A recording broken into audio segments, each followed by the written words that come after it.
Welcome to Green is Good, and we're so honored and excited today to have back with us Dr. Alan Hershkowitz. Alan, welcome back to Green is Good. Great to be here.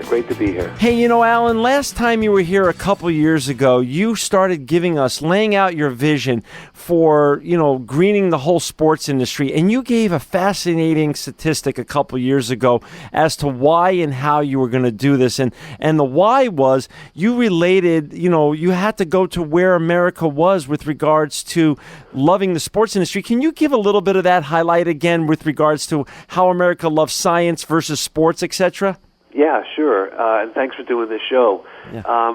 Basically, 13% of Americans say they follow science. 61% of Americans say they follow sports. So if you want to change the world, you don't emphasize how different you are from everybody else. And the nice thing about professional sports, it's not only that many more Americans follow sports than science, it's that sports is non-political. It's non-partisan. Right. So it takes the dialogue about global climate disruption or biodiversity loss or water scarcity, all the issues that we're trying to deal with through greening sports. It takes those issues out of the political debate and puts it into the business implementation debate about how to basically move these issues forward in a cost-competitive way. I don't want to get political because this work is not political, but there's some folks who try to politicize this issue of global climate disruption, and they could attack the National Academy of Sciences, seemingly with impunity, maybe making themselves look foolish, but they can't attack the commissioner of the National Football League, or they can't attack the commissioner of the National Baseball League. That's a whole another, pardon the pun, that's a whole other ball game. So, when Commissioner Bud Selig or Roger Goodell, remember all the commissioners of all professional sports, soccer, basketball, baseball, hockey, football, tennis, all of them have come out in public and said that global warming is real and that it's not good for their sport, and that they're going to initiate initiatives to help address global climate disruption, basically through energy efficiency initiatives or turning to renewable energy. Wow. So a couple of years ago, you lay out what you're going to do, and now I happen to be so honored to be invited to your amazing event a couple months back over at the Mandarin, where you had the Green Sports Alliance, huge event where you honored all the leaders in the sports industry, and of course, you're considered the true, Alan, and I've got to say this for our listeners, and you not only is the NRDC doing amazing work, but Alan, you're considered now truly one of the few great leaders of the green movement now around the world, and what you've done with this whole Green Sports Alliance and the NRDC is just truly remarkable. When I looked around the world and looked around the room and saw all the leaders you had in there, so talk a little bit about what's happened the last couple of years. Talk a little bit about the successes you've had with our audience. Well, the greening of sports, it started with Major League Baseball. Actually, the very first on-purpose stadium greening was done by the Philadelphia Eagles football team, and I worked on that. And we gained some insights about how to shift to renewable energy and how to integrate recycling at large-scale events. We started to look at food and see if we could introduce more local and organic food. We certainly looked at the paper, the game day programs, the media guides, the concession napkins, the yearbooks. Obviously, as you know, the paper industry is one of the largest global warming polluting industries. So shifting to recycled content paper, right, makes a big difference there. And then we took that program that we started with the Philadelphia Eagles to Major League Baseball. And Bud Selig, you got to hand it to Bud Selig. He's one of the great environmental advocates in the history of professional sports. He embraced this issue. We worked with him distributing information to all professional baseball teams about how they could incorporate more renewable energy and shift to recycled content paper and introduce recycling programs. And then it shifted to National Basketball Association, and the NBA shares about 9 arenas with the National Hockey League. So NHL, NBA, Billie Jean King got involved. We started working with Billie, and we started to green the U.S. Open Tennis Championships, all the jewel events, the World Series, the Super Bowl, the Stanley Cup playoffs, the NBA playoffs and finals. All of them have incorporated environmental initiatives and fan engagement. Right now, out of the 126 professional teams out there, 68, fully half of them have engaged in some kind of energy efficiency initiative. More than half have recycling. Composting is growing. People who go to sporting events now will start to see greater opportunities for composting, which, by the way, is resulting in a shift in the way plastics are manufactured, because now you've got the NFL and the Major League Baseball and the NBA asking for compostable cutlery, legitimately compostable cutlery. So we're starting to see products designed with composting in mind, again, because the leagues are asking for it. Remember, professional sports, it's not only a huge cultural force, it's a huge business. Right. All businesses meet on a basketball court or a baseball field or a football field. The paper industry is there, the plastics industry, the textiles industry, the chemical industry, the auto industry, the food and beverage industries, the energy industry. All of these industries are either sponsors or suppliers to professional sports. So when you get nonpartisan professional sports league commissioners and team owners saying that they want to enhance the environmental profile of their team or their league, these industries pay attention. So you really do get to move the needle, because the domino effect is truly amazing, you're saying. Yeah, and remember, John, we really need a cultural shift. Yeah. In the way people think about the planet. And we really need to change the way people think about the planet that gives us air to breathe and water to drink. And cultural shifts, they're not led by government. Frankly, the civil rights movement was not led by government. There was a cultural shift in the United States. Millions of people went into the streets. Government was forced to deal with race relations. You're right. Same thing with gender equality in athletics, Title IX. The same thing is happening right before our eyes with marriage equality. Right. We're starting to see these cultural shifts which force government to act. And clearly what we know is that government is not adequately addressing global climate change, biodiversity loss, water scarcity, waste management. So government needs to be encouraged to do that. And by getting professional sports to educate literally tens of millions of people around the country, if not hundreds of millions of people. Remember, TV, sports is the top watched show on TV. Half the planet watched the Beijing Olympics. Half the planet watched the London Olympics. So, these are very popular events. People pay attention to them, and when they start to see messaging about recycling, about global warming, about energy efficiency, they start to take this stuff for granted and say, "Yeah, this is the way things need to be done." That is so well put, Alan. So you've already had the major success the last couple of years. Your vision's been executed and started to be executed. But obviously, guys like you and your great organization over at the NRDC, and for our folks out there that aren't familiar with it, please go online and check out the great work Alan's organization is doing at www.nrdc.org and also greensportsalliance.org. But Alan, what's ahead now? Talk a little bit about the challenges that now the new mountains you want to climb with regards to greening of sports and some new agendas and new goals that you have in the years ahead. Yeah, thank you for asking. And if people go to nrdc.org/sports, nrdc.org/sports, they'll get a very good comprehensive overview of the work that we're doing. Well, we still have work to do on energy efficiency. Yeah. We've got about half of all stadiums and arenas engaged on that issue. We still have half to go. So we want to deal with that. We are also starting an initiative to help concessionaires gradually phase out the use of meat products that are saturated with antibiotics. As you know, 80% of all the antibiotics consumed in this country are not consumed by humans. They're consumed by animals. And most of those antibiotics are given to animals prophylactically to prevent them from getting sick because of the poor conditions in which they are kept. And what's happening is these saturated meats, antibiotic-saturated meats, are affecting human health. We're getting mega doses of antibiotics in our meats, and the Food and Drug Administration and the courts the National Academy of Sciences have all concluded that this is affecting human health. So little by little, we're going to start with poultry products, see if we can get, remember, concessionaires at stadiums and arenas feed tens of millions of people every year. And if we could, offer menus that educate people that, they could get poultry without antibiotics.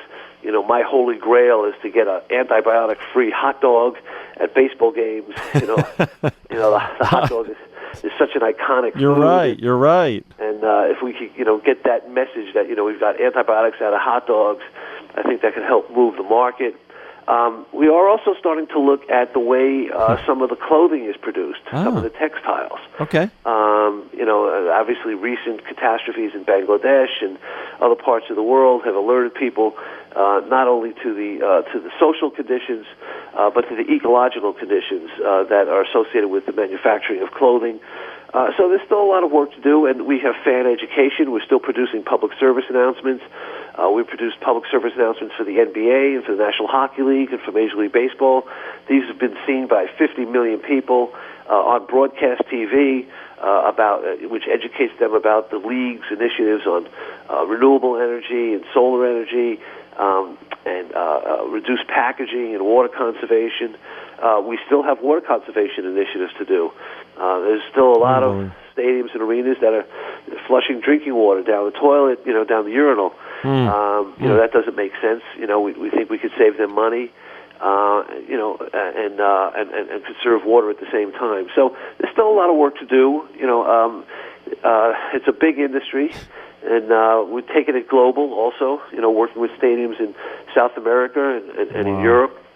For our listeners who just joined us, we're on with Dr. Alan Hershkowitz, and Alan is one of these amazing human beings who has done so much, and he's been called the godfather of greening. And for those who want to see more of his great work at the NRDC, go to www.nrdc.org and /green business /guides and sports.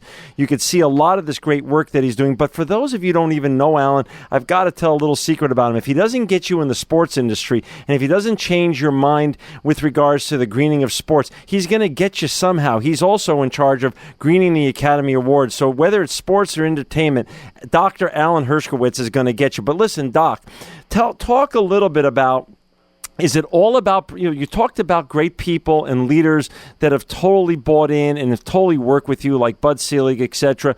Talk a little bit about, is this just about pro sports, or are you also now starting to spread into, other types of athletics like college and minor leagues? Oh, yeah, thanks for that question. Yeah, absolutely.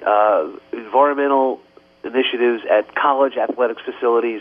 Yep, we're working with them. We are the principal advisors to the Council of Ivy League Presidents.